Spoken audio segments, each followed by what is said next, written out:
Halo semuanya, Assalamualaikum warahmatullahi wabarakatuh.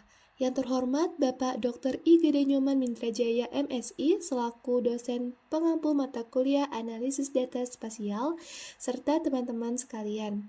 Perkenalkan, saya Nafala Aftanuris Mawanti dengan NPM 140610230044. Pada kesempatan ini, saya akan mempresentasikan hasil penelitian saya berjudul Analisis Spasial Rata-rata Lama Sekolah di Provinsi Jawa Timur tahun 2024. Penelitian ini menggunakan pendekatan statistika spasial, spatial econometrics model, serta interpolasi spasial, dan seluruh analisis disajikan dalam bentuk laporan RPAP serta dashboard interaktif. Kita akan masuk ke latar belakang, di mana latar belakangnya adalah rata-rata lama sekolah atau RLS merupakan salah satu indikator utama dalam perhitungan indeks pembangunan manusia atau IPM, karena mencerminkan capaian pendidikan jangka panjang penduduk. Di Provinsi Jawa Timur, meskipun RLS secara agregat menunjukkan tren peningkatan ketimpangan antar kabupaten kota yang masih cukup besar, sebagai contoh, wilayah perkotaan seperti Kota Madiun dan Kota Surabaya memiliki RLS di atas 10 tahun, sedangkan beberapa wilayah lain di Pulau Madura dan kawasan Tapakuda memiliki RLS yang berada di bawah 7 tahun. Ketimpangan ini tentunya menimbulkan pertanyaan penting, yaitu apakah perbedaan RLS antar wilayah tersebut bersifat acak atau memiliki pola spasial tertentu, di mana kondisi pendidikan suatu wilayah dipengaruhi oleh wilayah di sekitarnya. Jika terdapat ketergantungan spasial dan hal ini diabaikan, maka penggunaan model regresi klasik seperti OLS atau Ordinary Least Squares dapat menghasilkan estimasi yang bias dan tidak efisien. Oleh karena itulah, penelitian ini menggunakan pendekatan spasial untuk menangkap interaksi antar wilayah secara lebih komprehensif. Secara umum, penelitian ini memiliki 5 tujuan utama. Yang pertama, menganalisis distribusi spasial rata-rata lama sekolah di Provinsi Jawa Timur. Yang kedua, menguji keberadaan autokorelasi spasial global dan lokal. Yang ketiga, mengidentifikasi faktor sosial, ekonomi, dan pendidikan yang memengaruhi RLS. Yang keempat, menentukan model spasial econometrics terbaik berdasarkan kriteria statistik. Dan yang terakhir, membandingkan metode interpolasi spasial, yaitu Universal Kriging dan IDW.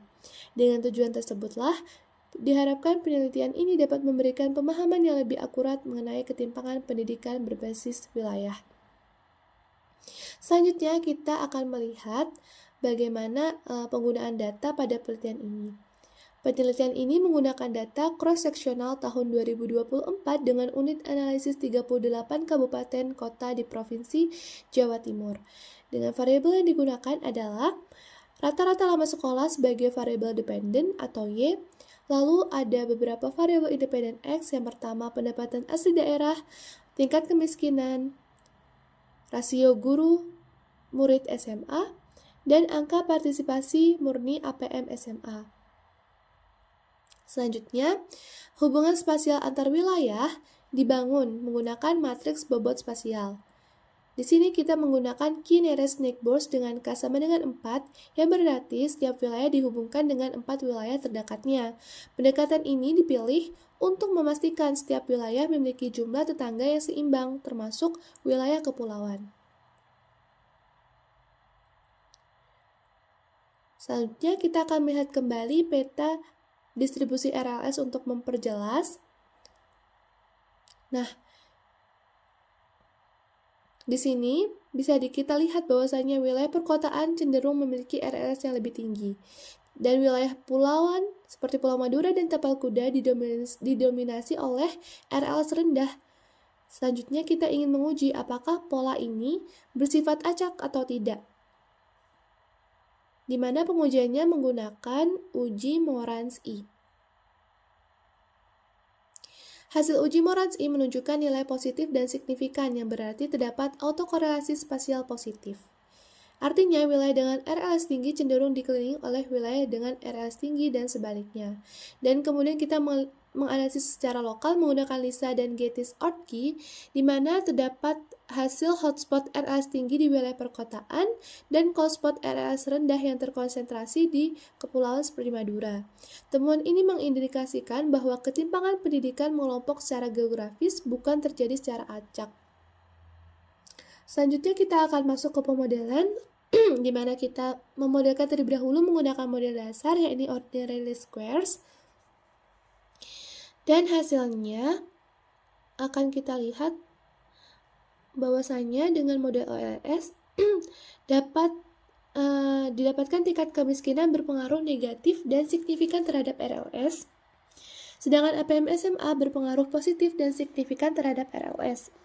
Secara umum, modelnya memiliki R-square sebesar 71,25%, yang berarti cukup baik dalam menjelaskan variasi RLS. Selanjutnya kita lihat uji Moritz-I-nya untuk residual OLS, hasilnya masih signifikan. Hal ini menunjukkan bahwa residual OLS masih menggunakan autokorelasi spasial sehingga asumsi independensi spasial dilanggar. Oleh karena itu, diperlukan model spasial ekonometrik lainnya untuk mengakomodasi ketergantungan antar wilayah. Dalam penelitian ini, beberapa model spasial diestimasi yaitu ada spatial Durbin model, ada spatial Durbin error model, ada spatial autoregressive combine model, dan general nested spatial model. Untuk memilih model terbaik, kita akan menggunakan kriteria yakni nilai Akai ke Information Criterion atau AIC, dan diagnosis residual apakah normalitas, homoskedastisitas, atau autokorelasi spasial semuanya terpenuhi. Dan apabila keduanya terpenuhi, maka itulah model terbaik. Hasil perbandingan menunjukkan bahwasannya model yang terbaik didapatkan oleh model General Nested Spatial Model atau GNS, di mana didapatkan AIC terendah sebesar 104,48 dan autokorelasi spasialnya sudah terpenuhi, serta uji asumsi lainnya juga terpenuhi. Model GNS memungkinkan penangkapan efek spasial, spillover variable independent, serta autokorelasi error secara simultan. Nah, hasil estimasi menunjukkan bahwasanya tingkat kemiskinan berpengaruh negatif dan signifikan terhadap RLS. Sedangkan PM-SMA berpengaruh positif dan signifikan terhadap RLS. Selain itu juga kita bisa melihat parameter rho signifikan dan positif, menunjukkan bahwa RLS suatu wilayah dipengaruhi oleh RLS wilayah tetangganya. Dan parameter lambda juga signifikan, menunjukkan adanya faktor tak teramati yang berpola spasial. Temuan ini menegaskan bahwa pendidikan merupakan fenomena regional bukan hanya lokal. Selanjutnya kita akan masuk ke interpolasi spasial.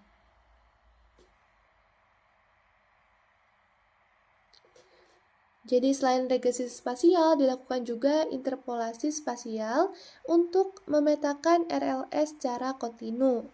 Dan dua metode yang dibandingkan adalah universal Kriging dan inverse distance weighting atau IDW. Ketika dibandingkan dan masuk ke validasi leave one out cross validation, kita mendapatkan bahwasannya UK menghasilkan RMSE sebesar 1,6721 dan MAET sebesar 1,4457, dan ini lebih kecil dibandingkan IDW. Nah, selain lebih akurat juga, UK juga menyediakan peta ketidakpastian atau Kriging varian sehingga lebih informatif untuk perencanaan kebijakan.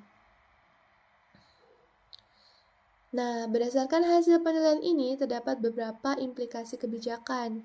Yang pertama, wilayah cold spot RLS perlu menjadi prioritas pembangunan pendidikan. 2. Penurunan kemiskinan menjadi strategi kunci peningkatan RLS. Ketiga, kebijakan pendidikan perlu dirancang berbasis regional dengan mempertimbangkan efek spillover antar wilayah.